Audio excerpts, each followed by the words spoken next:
जो नाम आ रहा है, हमने ये लिंक नहीं किया है, ये रिपोर्ट हमारा नहीं है। अंतरराष्ट्रीय जगत में, पूरा दुनिया में ये रिपोर्ट पढ़ रहा है। कांग्रेस का नेतृत्व और सोरोस का OCCRP का जो लिंक है, ये देश के सामने है। शर्म आना चाहिए आप लोगों को। देश के विरोध में काम करने वाले, भारत के खिलाफ काम करने वालों के साथ आप लोग तालमेल में रहते हैं। जो जॉर्ज सोरोस बोलते हैं, आप लोग भारत में वही भाषा बात करते हैं। हम लोग पूरे इस सदन में जितने भी मेंबर है, हम लोग भारत के नाम में एक साथ यूनिटी खड़ा करना चाहिए। आप भारत विरोधियों के साथ खड़ा रहते हो, आप भारत को नुकसान पहुंचाने वाले के साथ में खड़ा रहते हो, और फिर आप चेयरमैन के खिलाफ में नोटिस देते हो। ऐसा चेयरमैन मिलना मुश्किल है। हमारा आदरणीय जगदीप धनखड़ जी एक ऐसा नेता है जो इस पद में रह करके भी और इस पद के बाहर भी हमेशा किसानों के लिए बात किया है, हमेशा गरीब तबकों के लिए बात किया है। इस देश को, संविधान को, हमारे देश का जो संविधान है, इसको रक्षा करने के लिए हर समय उपराष्ट्रपति जी ने पहल किया है।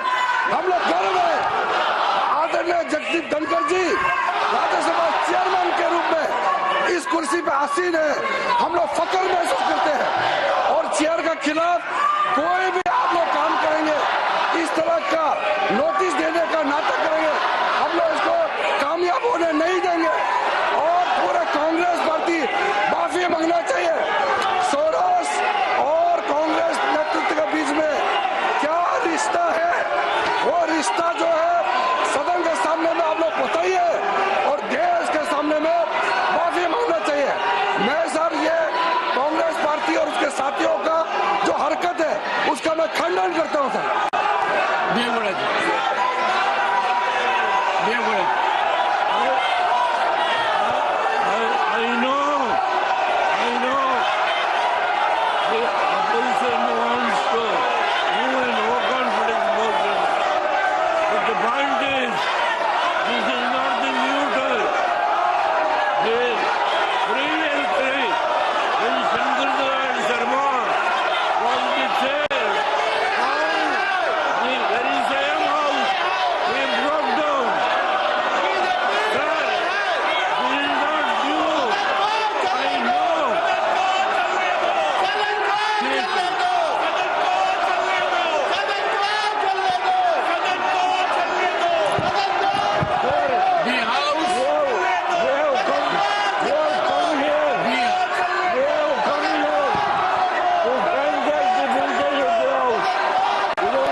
सभापति की विनम्रता से निवेदन करता हूं कि इधर बैठे लोग, सभी लोग संविधान के प्रति निष्ठा रखते हैं। ये अम्बेडकर का संविधान बदलना चाहते, ये संविधान के हत्यारे हैं।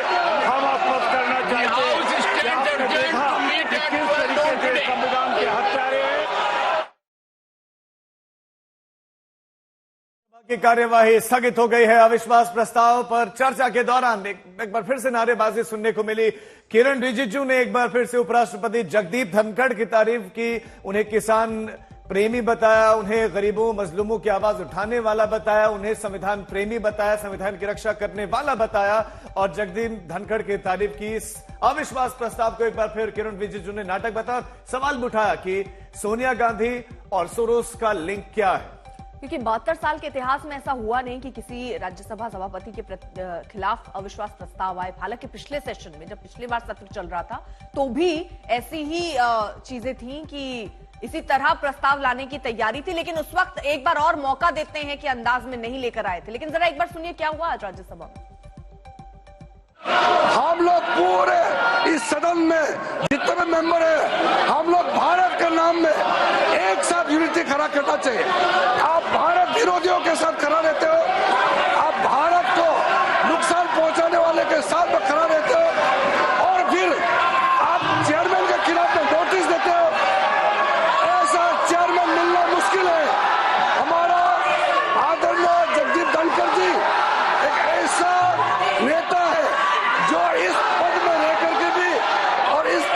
बार भी हमेशा किसानों के लिए बात किया है, हमेशा गरीब तबकों के लिए बात किया है। इस देश को, संविधान को, हमारे देश का जो संविधान है, इसको रक्षा करने के लिए हर समय उपराष्ट्रपति जी ने पहल किया है। हम लोग गर्व है, आदरणीय जगदीप धनखड़ जी राज्यसभा चेयरमैन के रूप में इस कुर्सी पे आसीन है। हम लोग फक्र महसूस करते हैं और चेयर के खिलाफ कोई भी आप लोग काम करेंगे, इस तरह का नोटिस देने का नाटक करेंगे, हम लोग इसको कामयाब होने नहीं देंगे और पूरे कांग्रेस पार्टी माफी मांगना चाहिए। सोरोस और कांग्रेस नेतृत्व के बीच में क्या रिश्ता है, वो रिश्ता जो है सदन के सामने में आप लोग बताइए और देश के सामने में माफी मांगना चाहिए। मैं सर ये कांग्रेस पार्टी और उसके साथियों का जो हरकत है उसका मैं खंडन करता हूं सर, करते हैं हम लोग। और हमारे संवाददाता राहुल गौतम भी अब इस खबर पर ज्यादा जानकारी के साथ जुड़ गए हैं। राहुल, यूं तो राज्यसभा की कार्यवाही ज्यादा देर तक चल नहीं पाई, लेकिन कुछ मिनटों तक कार्यवाही चली जिसमें हमने हंगामा देखा, लेकिन अविश्वास प्रस्ताव कब होगा क्या?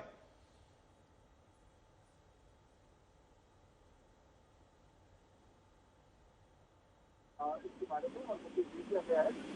अब खेल के ऊपर डिपेंड करता है कि उसकी वो कब एक्सेप्ट करती है और कब इसके ऊपर चर्चा होगी। 7 से ज्यादा सांसदों में and being developed as part of the उस पर सिग्नेचर किए हैं विपक्ष के,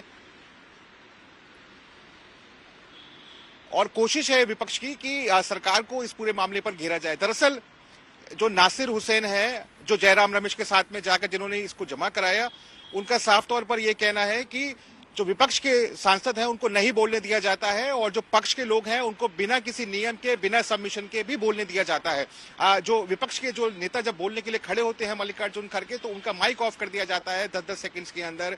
और कुल मिलाकर एक तरीके से लोकतंत्र को नहीं पनपने दिया जा रहा है राज्यसभा के अंदर। तो कुल मिलाकर आप ये मान के चलिए कि राज्यसभा की जो हंगामा हमको देखने को मिल रहा है, ये आगे भी देखने को मिलेगा, क्योंकि सरकार अब ये कह रही है कि आप राज्यसभा चेयरमैन का यानी उपराष्ट्रपति का अपमान कर रहे हैं। उन्होंने लगातार किसानों की, गरीबों की सारी जिंदगी बात की, उनके लिए लड़ाई, उनके हक में लड़ाई करी, और उन्होंने यहां तक कहा किरण रिजिजू ने कि हमें उन पर फक्र है, गर्व है कि वो हमारे सभापति हैं। तो कुल मिलाकर ये सरकार बनाम विपक्ष की जो ये लड़ाई है, ये दोनों सदनों में चल रही है, ना सिर्फ राज्यसभा में बल्कि लोकसभा में भी यही लड़ाई चल रही है। वहां पर जो कांग्रेस पार्टी के सांसद हैं वो ये मांग कर रहे हैं कि निशिकांत दुबे के खिलाफ कार्रवाई की जाए।